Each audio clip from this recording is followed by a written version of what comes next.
नमस्कार, आप देख रहे हैं उत्तराखंड का बुलेटिन और मैं हूं आपके साथ स्मिता सिंह। बुलेटिन की शुरुआत करते हैं बड़ी खबरों के साथ, जो कि कल रात से ही उत्तराखंड और आसपास के इलाकों में तेज बारिश हो रही है और वहीं हरिद्वार जिले में लगातार हो रही बारिश से बाढ़ जैसे हालात देखने को मिल रही है। सुबह से लगातार हो रही बारिश की वजह से हरिद्वार के शहरी और ग्रामीण क्षेत्र में सड़कें तालाब में तब्दील हो गई है। हरिद्वार के बहादराबाद, रानीपुर मोड़ और ज्वालापुर के बाजारों में पानी भरने जनजीवन अस्त व्यस्त हो गया है और मौसम विभाग की माने तो अगले कुछ दिन तक लगातार बारिश के आसार हैं और उत्तराखंड के कई हिस्सों में मानसून ने दस्तक दे दी है और इसका असर अब जनजीवन पर पड़ रहा है। और रात से हो रही लगातार तेज बारिश से शहरी और ग्रामीण क्षेत्र जलभराव की स्थिति हो गई है। आपको बता दें कि जलभराव के कारण लोगों को घरों से निकलने में परेशानी का सामना करना पड़ रहा है। लगातार हो रही बारिश से गंगा का जलस्तर भी बढ़ गया है और जिस कारण से आपदा चौकियों को अलर्ट मोड पर रखा गया है।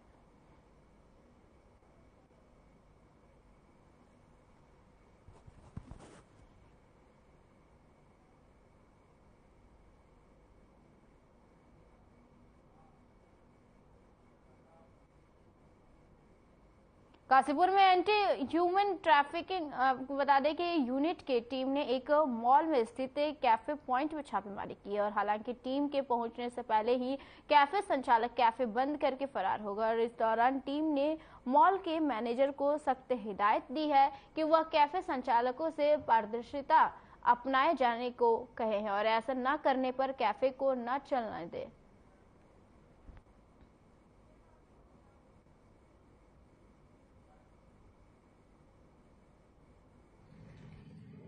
हमारा एंटी ह्यूमन की तरफ से कंटिन्यू अभियान चलता रहता है। बीच बीच में हम चेकिंग करते रहते हैं सडनली। और आज एसआरएस मॉल काशीपुर में बहुत दिन से शिकायत मिल रही है कि यहाँ पर इमोरल ट्रैफिकिंग से संबंधित कई काम हो रहे हैं और जो कैफे पे चल रहे हैं उसमें पोस्टर वगैरह लगा रखे हैं और ट्रांसपेरेंट नहीं है और जिससे यहाँ पर जो आते हैं लोग मॉल में अपने बच्चों के साथ उनमें ज़्यादा दिक्कतें हो रही हैं।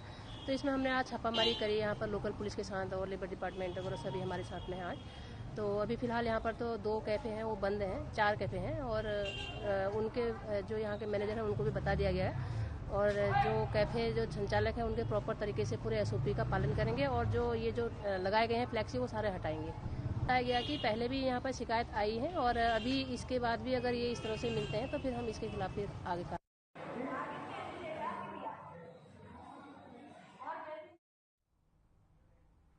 कोतवाली पुलिस ने रामनगर और आसपास के क्षेत्रों में जमीन के नाम पर लाखों रुपए के आपको बता दें धोखाधड़ी कर ठगी करने के आरोप में 2 अलग अलग मामलों में 6 लोगों को खिलाफ गैंगस्टर एक्ट के तहत कार्रवाई की है। वहीं कोतवाल अरुण कुमार सैनी ने बताया है कि सभी आरोपियों के खिलाफ इस प्रकार के कई मामले पूर्व में दर्ज किए हुए हैं और आरोपियों के खिलाफ अभी और भी जांच की जा रही है और रिपोर्ट उच्च अधिकारियों को प्रेषित किया जाएगा।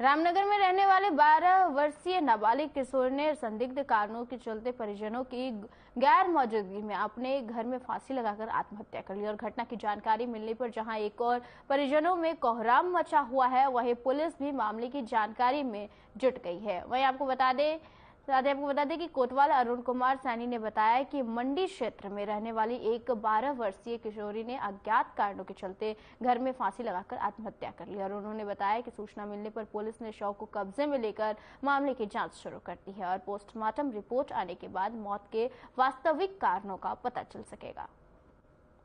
क्षेत्र में मंडी के पास एक युवती ने फांसी लगाकर आत्महत्या की है। पुलिस ने शव को कब्जे में लेकर पोस्टमार्टम के लिए भिजवा दिया है। इस संबंध में जानकारी की जा रही है और आवश्यक वैधानिक कार्रवाई की जाए। और ये जो आपको बता दें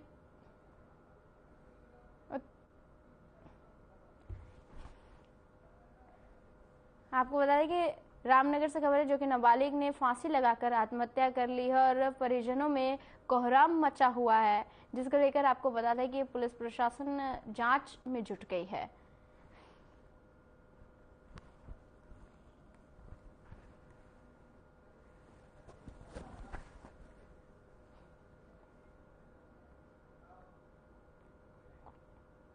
रामनगर के ग्राम सांवलेंद में टेम्पो और मोटरसाइकिल के आमने सामने की भीषण टक्कर होने से 2 लोग गंभीर रूप से घायल हो गए। वहीं राहगीरों के द्वारा दोनों घायलों को उपचार के लिए रामनगर संयुक्त चिकित्सालय ले जाया गया और जहां एक व्यक्ति को डॉक्टर ने मृत घोषित कर दिया, वहीं दूसरे व्यक्ति को डॉक्टर ने गंभीर हालत देखते हुए प्राथमिक उपचार के बाद हायर सेंटर रेफर कर दिया, जहां रास्ते में ही दूसरे घायल ने दम तोड़ दिया। और साथ ही आपको बता दें कि वही मौके पर पहुंचे पुलिस ने दोनों शव को कब्जे में लेकर पंचनामा भरकर पोस्टमार्टम के लिए भेज दिया।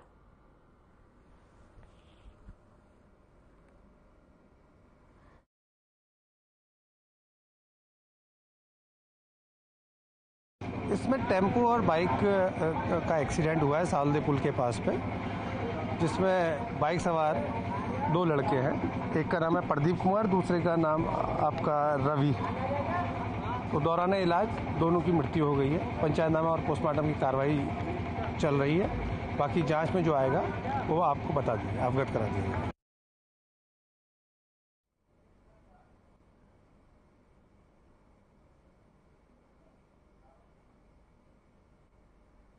पहाड़ों पर आसमान से बरसता पानी का कहर सिर्फ पहाड़ों पर ही नहीं, मैदानी क्षेत्रों में भी कहर बनकर टूट रहा है। और साथ ही आपको बता दें कि पहाड़ी क्षेत्रों में लगातार बारिश से मैदानी क्षेत्रों के नदियां नहर उफान पर आ जाती है, जिस वजह से आपदा का खतरा बनता है। और इसी खतरे को गंभीरता से लेते हुए काशीपुर प्रशासन ने अपनी तैयारियां कर ली है और प्रशासन अलर्ट पर है और लोगों की मदद के लिए प्रशासन ने पूरी तैयारियां भी कर ली है।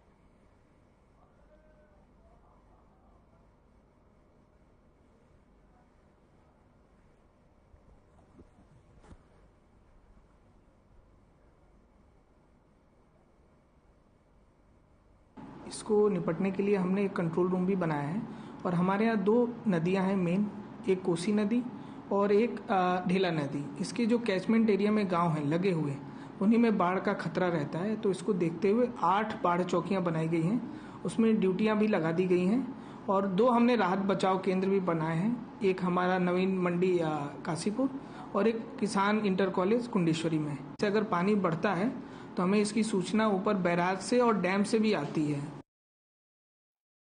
काशीपुर से जो कि प्रशासन ने अलर्ट जारी किया है, लोगों की मदद के लिए तैयारियां पूरी कर ली है। मौसम के मिजाज को करवट बदलते हुए देखते हुए प्रशासन ने पूरी तैयारियां कर ली है।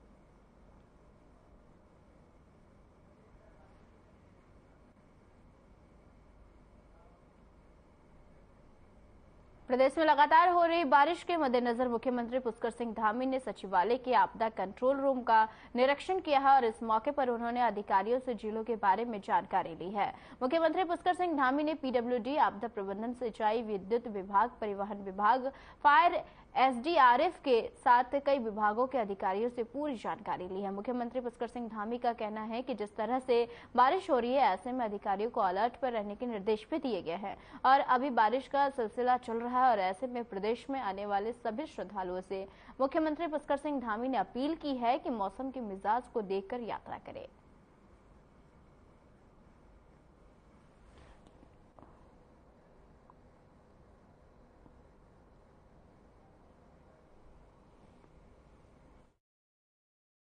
पाँच 6 दिनों तक बारिश का अलर्ट है और भारी बारिश होने की संभावना है।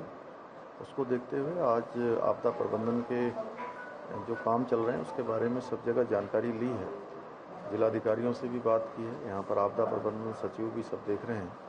उसके साथ साथ एसडीआरएफ की टीम सभी जगह लगी हुई है, एनडीआरएफ के लोग लगे हुए हैं, पीडब्ल्यूडी, हेल्थ डिपार्टमेंट और हमारे सहयोगी जितने भी सब डिपार्टमेंट है सभी काम कर रहे हैं। सभी में एक दूसरे के साथ कोऑर्डिनेशन हो और जो भी स्थिति है उस स्थिति के लिए सभी लोग तैयार हैं। अभी बात की है, सब लोग अपने अपने स्तर से तैयारी भी कर रहे हैं। कहीं कहीं जल भराव भी हुआ है और यह भी सभी जिलाधिकारियों को कहा गया है कि जहां जल भराव हो रहा है वहां पर जो हमारे नाले हैं या छोटे रास्ते हैं, कई स्थानों पर घास, कई स्थानों पर पन्नी इत्यादि, कई सारे कपड़े ऐसे फंस जाने के कारण से भी जल भराव एकदम से ज़्यादा हो जाता है। उस सभी को आज दिखवा लेंगे क्योंकि आज पहली बरसात हो रही है। इसके बाद हम सब लोगों को पता लग जाएगा कि कहाँ कहाँ पर काम करना है। उसके हिसाब से सभी लोग अपने अपने स्थानों पर काम करेंगे, अपने अपने जिलों पर काम करेंगे। पहले ही करीब 20 दिन पहले हमने सारे डीएम और सारे आपदा प्रबंधन कंट्रोल रूम के सामने मीटिंग करी थी और उसमें जो भी निर्देश थे, इसकी एक चेकलिस्ट हमने बनाई थी कल, वो 4 पेज की। हर पॉइंट पे हमने कहा था तैयारी कर लें, बहुत तो कर लिया था। उसके बाद फर्दर मेरी मीटिंग के बाद उन्होंने अपने ज़िले में मीटिंग करके उन तैयारियों को जायजा लेकर उसको दुरुस्त कर लिया था। मानसून इस बार डिले हुई है, आज पहली बारिश जो कह सकते हैं हुई है, तो इसके बाद पता चलेगा हमारी तैयारियों में कहाँ कमी है, तो उसको फिर से एक मीटिंग करेंगे, हम उन कमियों को दूर करेंगे। डिप्लॉयमेंट हो गया, राशन हो गया, दवा हो गया, और सारी चीज़ें जितनी तरह की डिप्लॉयमेंट है टीम की, हमारी वो डिप्लॉयमेंट अपने अपने जगह पर हो चुकी है। अल्मोड़ा में बाइक हादसा होने से बाइक सवार दोनों घायल सड़क मार्ग से करीब 60 मीटर नीचे खाई में जा गिरे और जो गंभीर रूप से घायल हो गए थे, ग्रामीणों ने पुलिस को इसकी सूचना दी और जिसके बाद मौके पर पहुंचे पुलिस ने तत्काल पहुंचकर रेस्क्यू कर दोनों घायलों को खाई से, आपको बता दें कि निकाला और घायलों को अस्पताल पहुंचाया गया।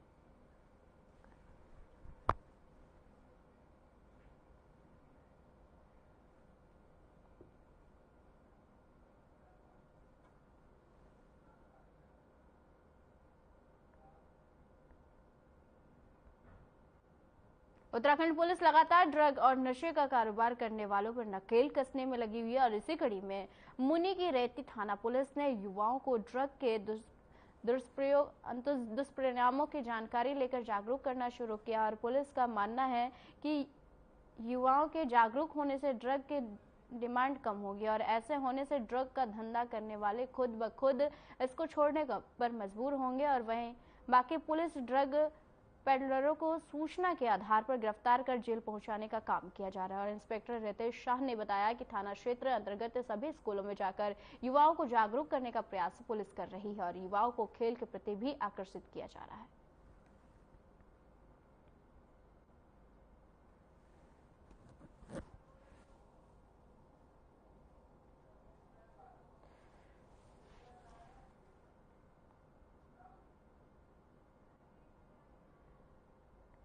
देहरादून समेत प्रदेश के कई क्षेत्रों में सुबह से ही तेज बारिश का सिलसिला देखने को मिल रहा है और मौसम विभाग ने पहले से ही बारिश का पूर्वानुमान जारी किया था और मौसम में आए बदलाव से तापमान में गिरावट देखने को मिली है। और वहीं मौसम विभाग ने उत्तराखंड में 25 जून तक बारिश और तेज हवाओं का ऑरेंज अलर्ट जारी किया है। आपको बता दें कि 25 जून से बारिश में और तेजी आएगी और यह समय मानसून के औपचारिक तौर पर उत्तराखंड पहुंचने का रहेगा। साथ ही आपको बता दें कि नदी किनारे रहने वालों और यात्रा पर आने वालों को सावधानी बरतने की सलाह भी दी गई है। और मौसम विभाग ने गुरुवार को विशेषकर पर्वतीय क्षेत्र के जिलों में आकाशीय बिजली चमकने और तीव्र बौछार 50 किलोमीटर प्रति घंटा की रफ्तार से हवाएं चलने का अनुमान भी जताया था।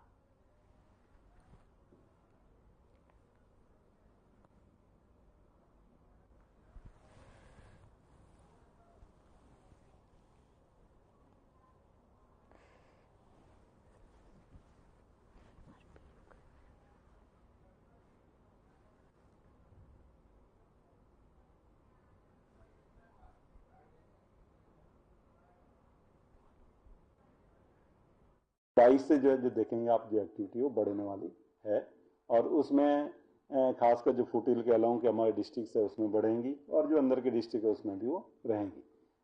मैदानी क्षेत्र में हालांकि थोड़ा फिर भी जो है जो एक्टिविटी कम है, आइसोलेटेड टाइप की वो रहने वाली है। तो जो मैंने आप कही है कि जो एक्टिविटी बढ़ने की अगर बात है तो 24 तारीख से बढ़ेगी। 24-25 में जो है जो अच्छी रेंज है वो पूरे प्रदेश में मिलनी।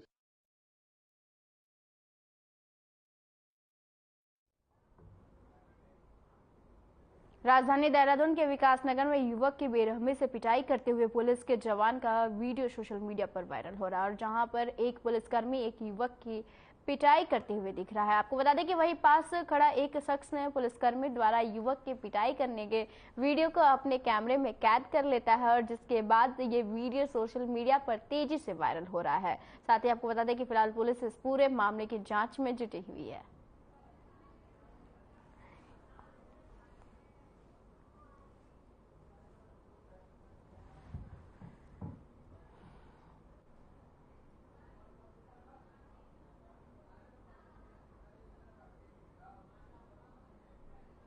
जहां एक तरफ पूरे देश में बीजेपी ने टिफिन बैठक शुरू की है और इसकी शुरुआत पार्टी के राष्ट्रीय अध्यक्ष जेपी नड्डा कर चुके हैं और तो वहीं उत्तराखंड में भी टिफिन बैठक की शुरुआत हो चुकी है और बीजेपी की टिफिन बैठक में पार्टी के सीनियर नेता पार्टी कार्यकर्ताओं के साथ बैठक करेंगे और साथ ही लंच भी करेंगे। हल्द्वानी में आज टिफिन बैठक की शुरुआत की गई है, जहां बैठक में नैनीताल सांसद और रक्षा राज्य मंत्री अजय भट्ट भी पहुंचे और अजय भट्ट ने बैठक के बाद बीजेपी के कार्यकर्ताओं के साथ टिफिन में लगे खाने को सभी के साथ मिलकर खाया। तो वहीं इस दौरान अजय भट्ट ने कहा कि टिफिन मीटिंग के जरिए पार्टी सभी कार्यकर्ताओं को यह संदेश दे रही है कि बीजेपी में नेता और कार्यकर्ता के बीच कोई फर्क नहीं है और पार्टी देश भर से में इस तरह की 4000 टिफिन बैठक करेगी और यह देश के सभी विधानसभा स्तर पर होगी और टिफिन बैठक 3 घंटे की होगी।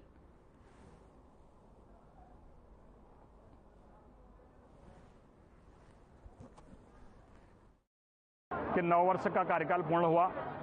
निश्चित तौर पर इन 9 वर्षों के जो कार्यक्रम थे, जिस 9 वर्षों में जो कार्य हुए, उन कार्य को जन जन तक चलाने के लिए 1 माह का कार्यक्रम पार्टी द्वारा चलाया गया, जो कि 30 जून 2023 से प्रारंभ हुआ है और इसी के तहत हमारे विभिन्न कार्यक्रम होने हैं और इसी के तहत एक पारिवारिक परिवेश में प्रत्येक व्यक्ति अपने घर से भोजन लेकर आए, सहभोज का यह कार्यक्रम हो रहा है, क्योंकि यहाँ पर अभी सभी हमारे परिवार के, भारतीय जनता परिवार से लेकर के हिंदुस्तान की जो एक पद्धति है हमारी परिवार भाव, सब लोग खाना बनाते हैं और परिवार के सयाने लोग उनको परोसते हैं, सब बैठते हैं, बच्चे हों, बुजुर्ग हों, जवान हों। तो वैसा ही स्वरूप यहाँ परिवार भाव का आज दिखाई देता है इन टिफिन बैठक में। हमारे देश के प्रधानमंत्री जी स्वयं टिफिन बैठक करते हैं। आपको पता होगा जब वो संगठन मंत्री थे और फिर जब मुख्यमंत्री रहे तो बार बार टिफिन बैठकें हुई। ये आदमी को जोड़ता है। भारतीय जनता पार्टी हमेशा एक दूसरे को जोड़ते रहती है, हम परिवार भाव से जोड़ते हैं। कांवड़ मेले को लेकर बैठकों का दौर जारी है और वही गढ़वाल कमिश्नर सुशील कुमार ने हरिद्वार पहुंचकर अंतर्राज्यीय बैठक ली और जिसमें हरियाणा, यूपी और अन्य राज्यों के जिलों से अधिकारियों ने भी हिस्सा लिया। साथ ही आपको बता दें कि हरिद्वार के मेला नियंत्रण भवन में आयोजित मीटिंग में कांवड़ मेले को शांतिपूर्ण तरीके से संपन्न कराने पर चर्चा की गई, जिसमें गढ़वाल कमिश्नर सुशील कुमार ने कांवड़ मेले को सकुशल संपन्न कराना बड़ी चुनौती बताया है।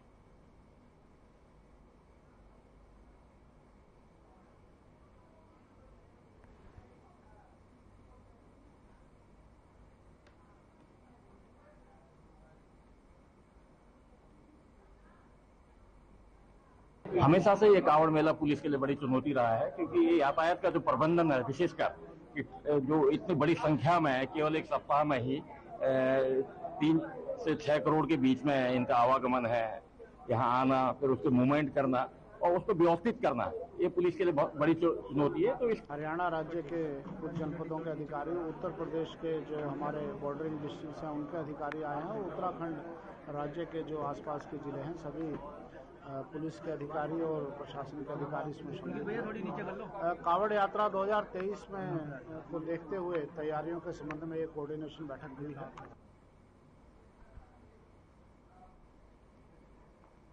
सूबे के पहाड़ों में हो रही बारिश के बाद अब प्रदेश के तराई क्षेत्र में भी मानसून के दस्तक देती है जाने पर प्रशासनिक अमले ने अपनी कमर कस ली है, जिससे आपको बता दें कि बाढ़ प्रभावित क्षेत्रों से जनहानि या बड़े नुकसान को बचाया जा सकता है। आपको बता दें कि बरसात के मौसम में हर साल काशीपुर की ढेला नदी और कोसी नदी अपने भयावह रूप के चलते आसपास रिहायशी लोगों को भारी नुकसान पहुंचाती रही है और इसी के मद्देनजर इस बार काशीपुर प्रशासनिक अमले ने बाढ़ प्रभावित क्षेत्रों में रह रहे लोगों को नुकसान से बचाने के लिए ऐसे इलाकों में 8 बाढ़ चौकियां और 2 राहत बचाव केंद्र बनाकर अपने कर्मचारियों को तैनात किया है। इस संबंध में जब उप जिलाधिकारी काशीपुर अभय प्रताप सिंह ने बात की तो उन्होंने यह बताया कि ऐसे इलाकों की लगातार मॉनिटरिंग करने के साथ साथ संबंधित अधिकारियों और कर्मचारियों को सचेत किया गया है।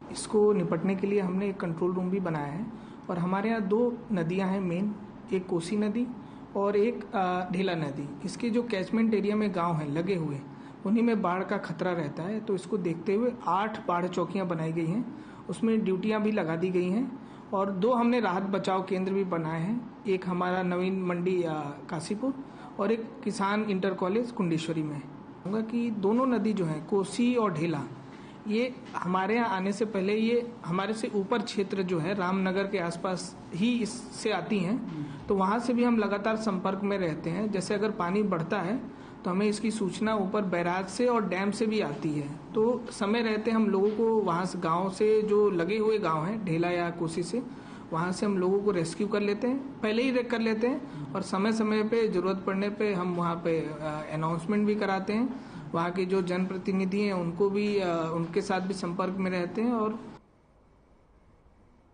मंगलौर कोतवाली क्षेत्र के नरसैन से उल्हेरा रजवाहे की पटरी पर अज्ञात बदमाशों के द्वारा बीती रात आकाश पुत्र विजेंद्र के उस वक्त गोली मारकर हत्या कर दी गई जब वह रजवाहे की पटरी से होता हुआ गांव की ओर जा रहा था और सूचना पर पहुंची पुलिस ने मृतक युवक के शव का पंचनामा भरकर पोस्टमार्टम के लिए भेज दिया और युवक के परिजनों की ओर से थाने में हत्यारों के विरुद्ध मुकदमा दर्ज कराया गया है। साथ ही आपको बता दें कि परिजन पोस्टमार्टम कराने के बाद पुलिस से हत्यारों को जल्द से जल्द पकड़ने की मांग कर रहे हैं।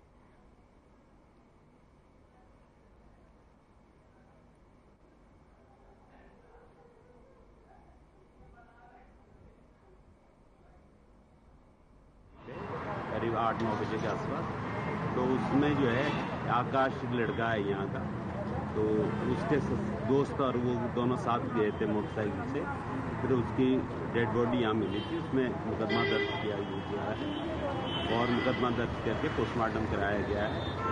और कुछ लोग यहाँ जब पोस्टमार्टम के बाद आए तो अपना विरोध जताने का प्रयास कर रहे, जिन्हें समझा बुझा के भिजवा दिया।